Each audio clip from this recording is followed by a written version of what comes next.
वसुदेवसुतं देवं कंसचाणूरमर्दनं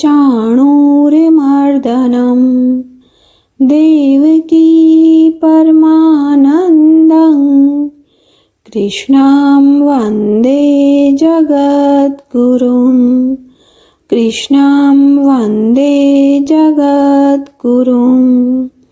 जय श्री राधे कृष्ण। दोस्तों, आपका मेरे YouTube चैनल ज्ञान की गंगा में स्वागत है। हमने श्रीमद् भागवत महापुराण के पिछले अध्याय में जाना था राजा परीक्षित के विविध प्रश्न।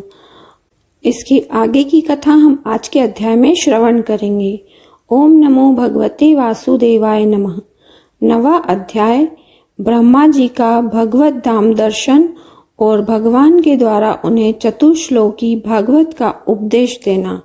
श्री सुखदेव जी ने कहा, परीक्षित, जैसे स्वप्न में देखे जाने वाले पदार्थों के साथ उसे देखने वाले का कोई संबंध नहीं होता, वैसे ही देहादि से अतीत अनुभव स्वरूप आत्मा का माया के बिना दृश्य पदार्थ के साथ कोई संबंध नहीं हो सकता।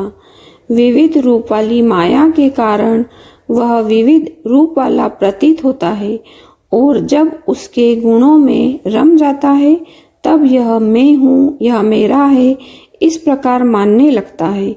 किंतु जब यह गुणों को क्षुब्ध करने वाले काल और मोह उत्पन्न करने वाली माया इन दोनों से परे अपने अनंत स्वरूप में मोह रहित होकर रमण करने लगता है, आत्माराम हो जाता है, तब यह मैं, मेरा और का भाव छोड़कर पूर्ण उदासीन गुणातीत हो जाता है। ब्रह्मा जी की निष्कपट तपस्या से प्रसन्न होकर भगवान ने उन्हें अपने रूप का दर्शन कराया और आत्म तत्व के ज्ञान के लिए उन्हें परम सत्य परमार्थ वस्तु का उपदेश किया। वही बात मैं तुम्हें सुनाता हूँ। तीनों लोकों के परम गुरु आदि देव ब्रह्मा जी अपने जन्म स्थान कमल पर बैठकर सृष्टि करने की इच्छा से विचार करने लगे, परंतु जिस ज्ञान दृष्टि से सृष्टि का निर्माण हो सकता था और जो सृष्टि व्यापार के लिए वांछनीय है, वह दृष्टि उन्हें प्राप्त नहीं हुई। एक दिन वे यही चिंता कर रहे थे कि प्रलय के समुद्र में उन्होंने व्यंजनों के 16वें एवं 21वें अक्षर त तथा प को तप तप तप करो इस प्रकार 2 बार सुना। परीक्षित, महात्मा लोग इस तप को ही त्यागियों का धन मानते हैं। यह सुनकर ब्रह्मा जी ने वक्ता को देखने की इच्छा से चारों ओर देखा, परंतु वहां दूसरा कोई दिखाई न पड़ा। वे अपने कमल पर बैठ गए और मुझे तप करने की प्रत्यक्ष आज्ञा मिली है ऐसा निश्चय कर और उसी में अपना हित समझकर उन्होंने अपने मन को तपस्या में लगा दिया। ब्रह्मा जी तपस्वियों में सबसे बड़े तपस्वी हैं। उनका ज्ञान अमोघ है। उन्होंने उस समय 1,000 दिव्य वर्ष पर्यंत एकाग्र चित्त से अपने प्राण, मन, कर्मेंद्रिय और ज्ञानेंद्रिय को वश में करके ऐसी तपस्या की जिससे वे समस्त लोकों को प्रकाशित करने में समर्थ हो सके। उनकी तपस्या से प्रसन्न होकर भगवान ने उन्हें अपना वह लोक दिखाया जो सबसे श्रेष्ठ है और जिससे परे कोई दूसरा लोक नहीं है। उस लोक में किसी भी प्रकार के क्लेश, मोह और भय नहीं है। जिन्हें कभी एक बार भी उसके दर्शन का सौभाग्य प्राप्त हुआ है, वे देवता बार बार उसकी स्तुति करते रहते हैं। वहाँ रजोगुण, तमोगुण और इनसे मिला हुआ सत्वगुण भी नहीं है। वहाँ न काल की दाल गलती है और न माया ही कदम रख सकती है। फिर माया के बाल बच्चे तो जा ही कैसे सकते हैं। वहाँ भगवान के वे पार्षद निवास करते हैं जिनका पूजन देवता और दैत्य दोनों ही करते हैं। उनका उज्जवल आभा से युक्त श्याम शरीर, शद्दल, कमल के समान कोमल नेत्र और पीले रंग के वस्त्र से शोभायमान है। अंग अंग से राशि राशि सौंदर्य बिखरता रहता है। वे कोमलता की मूर्ति हैं। सभी के 4-4 भुजाएं हैं। वे स्वयं तो अत्यंत तेजस्वी है ही। मणि जटित सुवर्ण के प्रभावमय आभूषण भी धारण किए रहते हैं।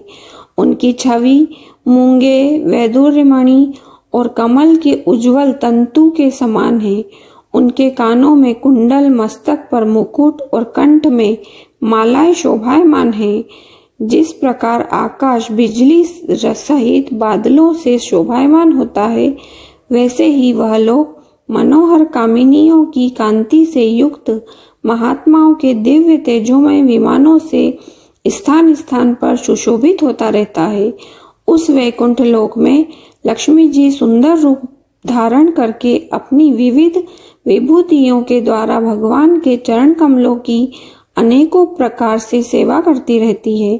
कभी कभी जब वे झूले पर बैठकर अपने प्रियतम भगवान की लीलाओं का गायन करने लगती हैं, तब उनके सौंदर्य और सुरभि से उन्मत्त होकर भौरे स्वयं उन लक्ष्मी जी का गुणगान करने लगते हैं। ब्रह्मा जी ने देखा कि उस दिव्य लोक में समस्त भक्तों के रक्षक लक्ष्मीपति, यज्ञपति एवं विश्वपति भगवान विराजमान हैं। सुनंदन, नंदन, प्रबल और अरहण आदि मुख्य पार्षदगण उन प्रभु की सेवा कर रहे हैं। उनका मुख कमल प्रसाद मधुर मुस्कान से युक्त है। आंखों में लाल लाल डोरियां हैं। बड़ी मोहक और मधुर चितवन है। ऐसा जान पड़ता है कि अभी अभी अपने प्रेमी भक्तों को अपना सर्वस्व दे देंगे। सिर पर मुकुट, कानों में कुंडल और कंधे पर पीतांबर जगमगा रहा है। वक्ष स्थल पर एक सुनहरी रेखा के रूप में श्री लक्ष्मी जी विराजमान हैं और सुंदर 4 भुजाएं हैं। वे एक सर्वोत्तम और बहुमूल्य आसन पर विराजमान हैं। पुरुष, प्रकृति, महत्त्व, अहंकार, मन, 10 इंद्रिय, शब्दादि 5 मात्राएं और पंचभूत, ये 25 शक्तियां मूर्तिमान होकर उनके चारों ओर खड़ी है। समग्र ऐश्वर्य, धर्म, कीर्ति, श्री, ज्ञान और वैराग्य, इन 6 नित्य सिद्ध स्वरूपभूत शक्तियों से वे सर्वदा युक्त रहते हैं। उनके अतिरिक्त और कहीं भी ये नित्य रूप से निवास नहीं करती। वे सर्वेश्वर प्रभु अपने नित्य आनंदमय स्वरूप में ही नित्य निरंतर निमग्न रहते हैं। उनका दर्शन करते ही ब्रह्मा जी का हृदय आनंद के उद्वेग से लबालब भर गया। शरीर पुलकित हो उठा, नेत्रों में प्रेमाश्रु छलक आए। ब्रह्मा जी ने भगवान के उन चरण कमलों में जो परमहंसों के निवृत्ति मार्ग से प्राप्त हो सकते हैं, सिर झुकाकर प्रणाम किया। ब्रह्मा जी के प्यारे भगवान अपने प्रिय ब्रह्मा को प्रेम और दर्शन के आनंद में निमग्न, शरणागत तथा प्रजा सृष्टि के लिए आदेश देने के योग्य देखकर बहुत प्रसन्न हुए। उन्होंने ब्रह्मा जी से हाथ मिलाया तथा मंद मुस्कान से अलंकृत वाणी में कहा। श्री भगवान ने कहा, ब्रह्मा जी, तुम्हारे हृदय में तो समस्त वेदों का ज्ञान विद्यमान है। तुमने सृष्टि रचना की इच्छा से चिरकाल तक तपस्या करके मुझे भली भांति संतुष्ट कर दिया है। मन में कपट रखकर योग साधना करने वाले मुझे कभी प्रसन्न नहीं कर सकते। तुम्हारा कल्याण हो। तुम्हारी जो अभिलाषा हो वही वर मुझसे मांग लो, क्योंकि मैं मुंह मांगी वस्तु देने में समर्थ हूँ। ब्रह्मा जी जीव के समस्त कल्याणकारी साधनों का विश्राम पर्यवसान मेरे दर्शन में ही है। तुमने मुझे देखे बिना ही उस सुने जल में मेरी वाणी सुनकर इतनी घोर तपस्या की है। इससे मेरी इच्छा से तुम मेरे लोक का दर्शन हुआ है। तुम उस समय सृष्टि रचना का कर्म करने में किंग कर्तव्य विमूढ़ हो रहे थे, इसलिए मैंने तुम्हें तपस्या करने की आज्ञा दी थी। क्योंकि निष्पाप तपस्या मेरा हृदय है और मैं स्वयं तपस्या का आत्मा हूँ। मैं तपस्या से ही इस संसार की सृष्टि करता हूँ। तपस्या से ही इसका धारण, पारण, पोषण करता हूँ और फिर तपस्या से ही इसे अपने में लीन कर लेता हूँ। तपस्या मेरी एक शक्ति है। ब्रह्मा जी ने कहा, भगवान, आप समस्त प्राणियों के अंतःकरण में साक्षी रूप से विराजमान रहते हैं। आप अपने अप्रतिहत ज्ञान से यह जानते ही हैं कि मैं क्या करना चाहता हूँ। नाथ, आप कृपा करके मुझे याचक की यह मांग पूरी कीजिए कि मैं रूप रहित आपके सगुण और निगुण दोनों ही रूपों को जान सकूं। आप माया के स्वामी हैं। आपका संकल्प कभी व्यर्थ नहीं होता। जैसे मकड़ी अपने मुंह से जाला निकालकर उसमें क्रीड़ा करती है और फिर उसे अपने में ही लीन कर लेती है, वैसे ही आप अपनी माया का आश्रय लेकर इस विविध शक्ति संपन्न जगत की उत्पत्ति, पालन और संहार करने के लिए अपने आप को ही अनेक रूपों में बना देते हैं और क्रीड़ा करते हैं। इस प्रकार आप कैसे करते हैं, इस मर्म को मैं जान सकूं, ऐसा ज्ञान आप मुझे दीजिए। आप मुझ पर ऐसी कृपा कीजिए कि मैं सजग रहकर सावधानी से अपनी आपकी आज्ञा का पालन कर सकूं और सृष्टि की रचना करते समय भी कर्तापन आदि के अभिमान से भेद न जाऊं। प्रभु, आपने एक मित्र के समान हाथ पकड़कर मुझे अपना मित्र स्वीकार किया है। अतः जब मैं आपकी इस सेवा सृष्टि रचना में लगूं और सावधानी से पूर्व सृष्टि के गुण कर्मानुसार जीवों का विभाजन करने लगूं, तब कहीं अपने को जन्म कर्म से स्वतंत्र मानकर प्रबल अभिमान न कर बैठूं। भगवान ने कहा, अनुभव, प्रेमा भक्ति और साधनों से युक्त अत्यंत गोपनीय अपने स्वरूप का ज्ञान मैं तुम्हें कहता हूँ, तुम उसे ग्रहण करो। मेरा जितना विस्तार है, मेरा जो लक्षण है, मेरे जितने और जैसे रूप, गुण और लीलाएं हैं, मेरी कृपा से तुम उनका तत्व ठीक ठीक वैसा ही अनुभव करो। सृष्टि के पूर्व केवल मैं था। मैं अतिरिक्त न स्थूल था, न सूक्ष्म और न तो दोनों का कारण अज्ञान।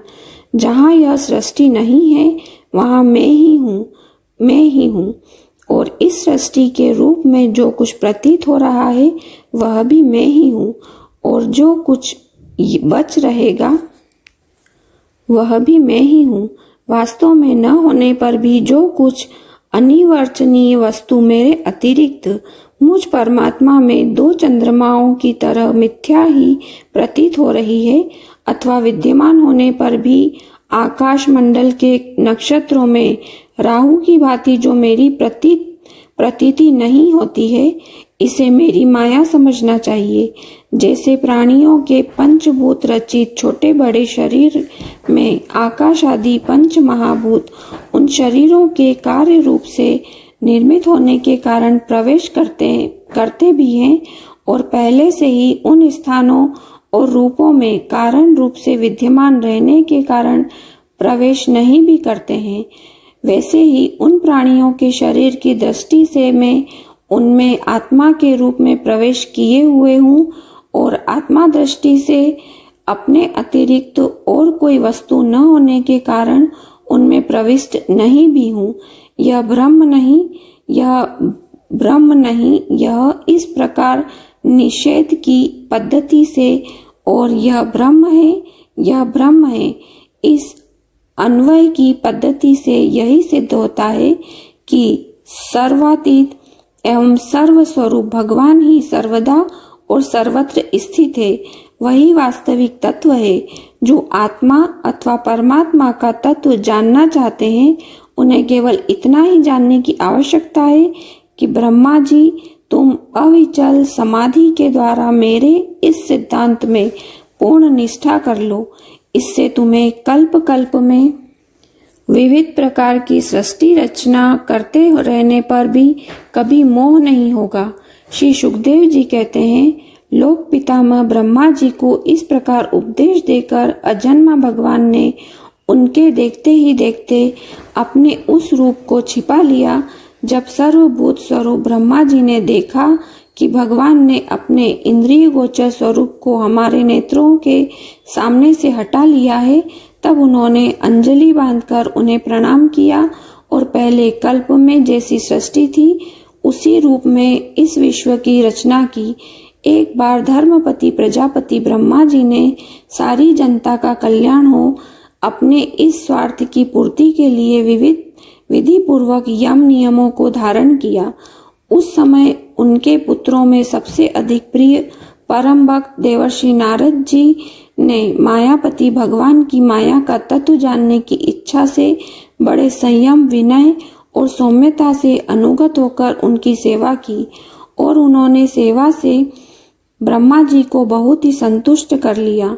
परीक्षित, जब देवर्षि नारद ने देखा कि मेरे लोक पितामह पिताजी मुझ पर प्रसन्न हैं, तब उन्होंने उनसे यही प्रश्न किया जो तुम मुझसे कर रहे हो। उनके प्रश्न से ब्रह्मा जी और भी अधिक प्रसन्न हुए। फिर उन्होंने यह 10 लक्षण वाला भागवत पुराण अपने पुत्र नारद को सुनाया, जिसका स्वयं भगवान ने उन्हें उपदेश किया था। परीक्षित, जिस समय मेरे परम तेजस्वी पिता सरस्वती के तट पर बैठकर परमात्मा के ध्यान में मग्न थे, उस समय देवर्षि नारद जी ने वही भागवत उन्हें सुनाया।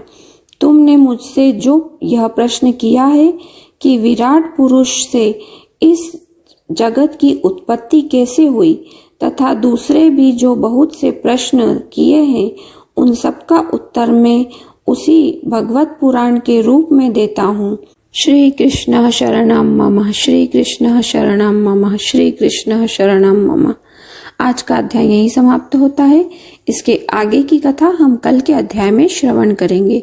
जय श्री राधे कृष्ण। उम्मीद है दोस्तों आपको मेरी ये वीडियो पसंद आई होगी। अगर आपको मेरी ये वीडियो पसंद आई है तो लाइक अवश्य करें और ज्यादा से ज्यादा शेयर करें और कमेंट बॉक्स में ओम नमो भगवते वासुदेवाय जरूर लिखिएगा। और अगर आप इस चैनल पर नए हैं तो चैनल को सब्सक्राइब कर लें और बेल आइकन दबा लें, जिससे आपको हमारी आगे आने वाली सभी नोटिफिकेशन मिलती रहेगी। हमारे इस चैनल पर श्री राम कथा भी दिखाई जा रही है।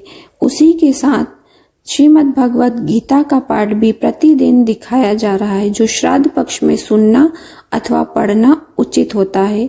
इसके पश्चात नवरात्रि में माता जी की कथाएं भी दिखाई जाएगी। उनका लाभ भी आप अवश्य उठावे। जय श्री राधे कृष्ण।